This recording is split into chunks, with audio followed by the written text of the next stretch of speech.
सृष्टि शेखर। प्रधानमंत्री नरेंद्र मोदी ने अपने इंस्टाग्राम पर एक और नया वीडियो शेयर कर जंतर मंतर पर हुई घटना पर खुलकर बात की है।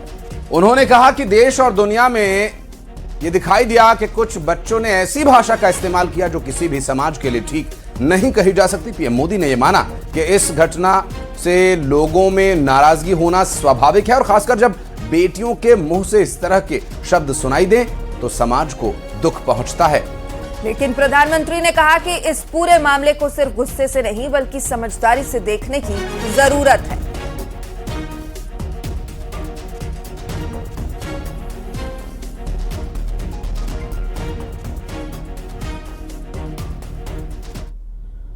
हाय फ्रेंड्स, आज तो मन करता है बस आपसे ही बातें करूं। जंतर मंतर पर जो कुछ भी हुआ देश और दुनिया ने देखा है। कुछ शरारती बच्चों ने भद्दी भद्दी गालियां बोली। किसी भी सभ्य समाज को शोभा न दे ऐसे शब्दों का प्रयोग किया गया। मुझे तो गालियां दी गई, मेरी स्वर्गीय माता को भी गालियां दी गई। न जाने कितना भद्दा स्वरूप था। लेकिन मैं आज बात करना चाहता हूं कि बचपन में गलतियां होती हैं और बचपन में गलतियों से सुधरने का अवसर भी होता है और यही तो बचपना है। और इसलिए मैं समाज के अंदर जो आक्रोश है उसको भली भांति समझ सकता हूं। एक कल्चरल शॉक है कि हमारी बेटियां इस प्रकार की भाषा कैसे बोल सकती हैं। लेकिन समय है इन बच्चों को गले लगा करके राह दिखाने का। एक गुमराह बच्चे हैं, उनको राह दिखाना हमारा काम है। उनको सजा देना, अदालतों के चक्कर कटवाना, समाज में उनको प्रताड़ित करना, इससे हम परिस्थितियां नहीं बदल पाएंगे। मैं उन्हें माफ करना चाहता हूं। समाज भी मेरी इस बात को स्वीकार करे क्योंकि मेरे मन में एक ही भाव है। कभी कभी और प्रधानमंत्री नरेंद्र मोदी ने पिछले कुछ दिनों में लगभग 5 वीडियोस पोस्ट किए और पीएम ने पहली बार 23 जुलाई को एक वीडियो संदेश जारी किया और कैबिनेट में पेपर लीक बिल को लेकर के वादा किया था। और इसके बाद पीएम मोदी ने 24 जुलाई, 28 जुलाई, 30 जुलाई को बिल पारित होने के बाद भी वीडियो संदेश जारी किया।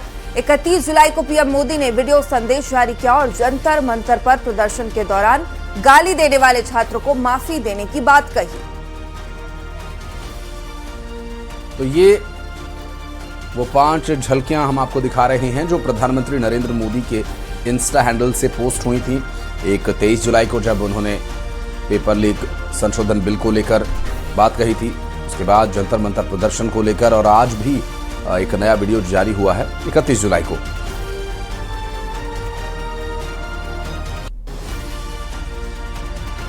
प्रधानमंत्री नरेंद्र मोदी ने अपने वीडियो में कहा कि बच्चे भी हमारे हैं, देश भी हमारा है।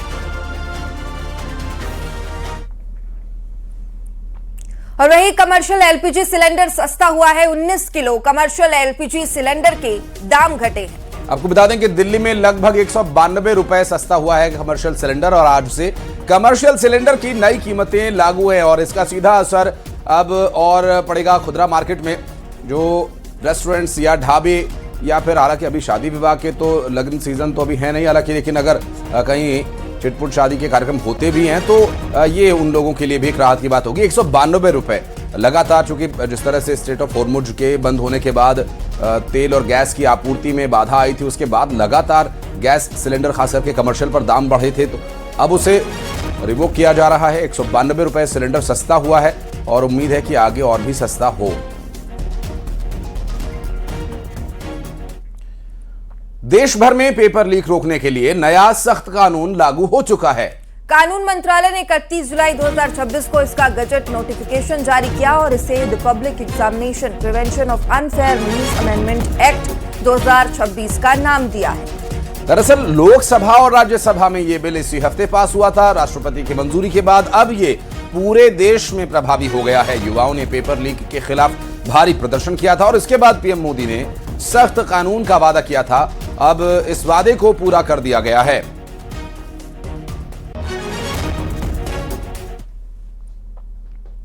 जम्मू कश्मीर के कुलगाम में आतंकी हमला हुआ, जिसमें छत्तीसगढ़ के रहने वाले 2 मजदूरों को गोली मारी गई है।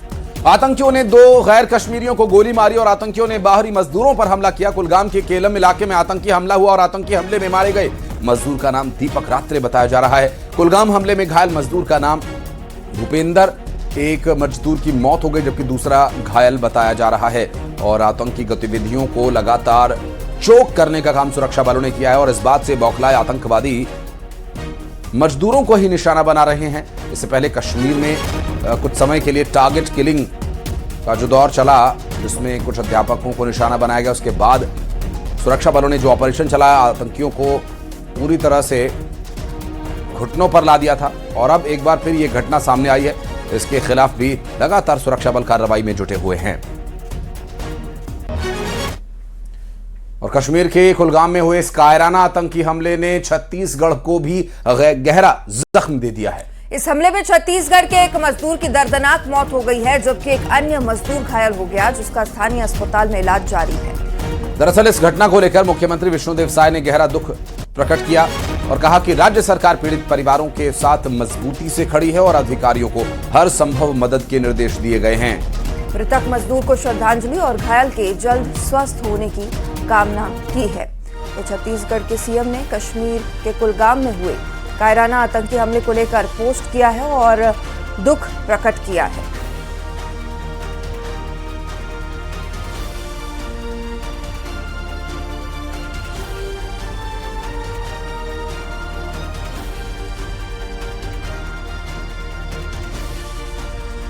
छत्तीसगढ़ सरकार पीड़ित परिवारों के साथ खड़ी है, कहना है मुख्यमंत्री विष्णुदेव साय का। आतंकी हमले पर दुख जताते हुए उन्होंने मृतक श्रमिक को श्रद्धांजलि दी, घायल के जल्द स्वस्थ लाभ की उन्होंने कामना की।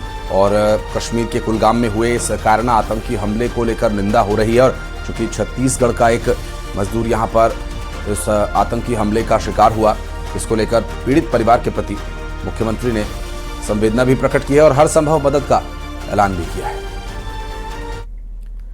और बढ़ते हैं आगे, कॉमनवेल्थ गेम्स जारी हैं और इस बीच ग्लासगो कॉमनवेल्थ गेम्स में भारत को एक और मेडल मिल चुका है। मेंस जेवलिन थ्रो में भारत ने शानदार प्रदर्शन करते हुए 2 पदक अपने नाम के star thrower athlete Neeraj Chopra ने 85.83 मीटर के सर्वश्रेष्ठ थ्रो के साथ सिल्वर मेडल पर कब्जा किया।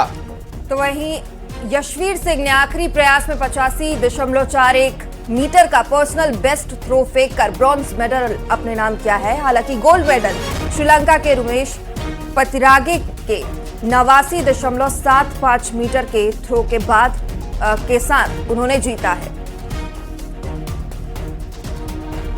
बड़ी बात तो यह है कि अब अगर मैं नहीं हूँ फील्ड पे, अगर इंजरी भी है तो मुझे कहीं ना कहीं अच्छा लगता है कि हाँ पीछे संभालने वाले हैं अभी और अच्छा थ्रो करने वाले हैं। तो अभी बहुत अच्छा कर रहे हैं। अभी 85 प्लस में यशवीर आ गया है, तो अभी हमारे 85 प्लस के काफ़ी अच्छे थ्रोर हो गए। रोहित ने 87 मीटर किया था अभी यहाँ आने से पहले, तो सचिन अच्छा कर रहा है। तो मतलब हमारे वो जूनियर थ्रोर बहुत अच्छा कर रहे हैं, तो काफ़ी खुशी होती है कि हमारा जेवलिन इतना ग्रो कर रहा है। स्टार्टिंग से जैसे डाउन चल रहा था, बीच में एक 81.33 समथिंग गई थी मेरी थ्रो, तो उस टाइम पे मैंने जैसे रिजल्ट भी देखा था भाई ब्रॉन्ज मेडल 82 मीटर इसमें चल रहा है, तो फिर मन में ये चल रहा था भाई 82 मीटर अभी ग्राउंड में लगा के आए हैं, कंपटीशन में पर्सनल बेस्ट की थी, तो उससे 82 से ऊपर और अच्छी कर सकता हूँ मैं। तो फिर 500 तक अच्छा जा नहीं रहा था, फिर लास्ट थ्रो में ये था कि भाई देखा जाएगा जो होगा।